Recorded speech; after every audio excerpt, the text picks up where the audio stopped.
8 पंचायत्यो Amy एक ग्राम सभान speaker sir हेजेर एक रेजोल्यूशन घेतला जे म्हाका दिसता speaker sir in some parts of Goa women still have to perform widowhood rituals after the death of their husbands. These rituals are very humiliating for women. Forcing a woman already grieved by the death of her husband to perform such rituals would hurt her self-esteem. These are forms of underestimating women, and that is why they must stop.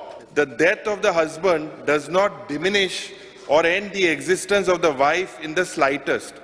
Basically, a woman exists as a human being and has an identity. म्हाका दिसता हो प्रश्न आज जो पळय विडोचो आसा तो काही पंचायतींनी ऑलरेडी ठराव घेतिल्लो आसा. We should congratulate them because तांणी सगळ्यांत पयलीं तांणी मुवमेंट केला पूण ते अजुनूय ते सगळे सकल डावन टू हे तुका पर्क्युलेट जावपा जाय. सरकारान ताजेर विचार करून we can even think of bringing some legislation कितें आसा जाल्यार. बट हेजो अवेरनेस जावप गरजेचो आसा. सगळ्यांनी हेजेर विशेश करून उलोवपाक ताजेर एकदां डिटेलान फुडले हांवें सांगलें ताका फुडले फावटी कोणूय तूं कर फुडले फावटी ताजेर एकदां डिटेलान उलोवन आमी तेजेर डिसिजनाचेर कितें ते येवया. But at present there is no any law खंयचोच कायदो एखादो सुद्दां गोंयांत ना किंवा घटनेनूय ना हाज्या आधारीत. Okay so that it is an ritual practices.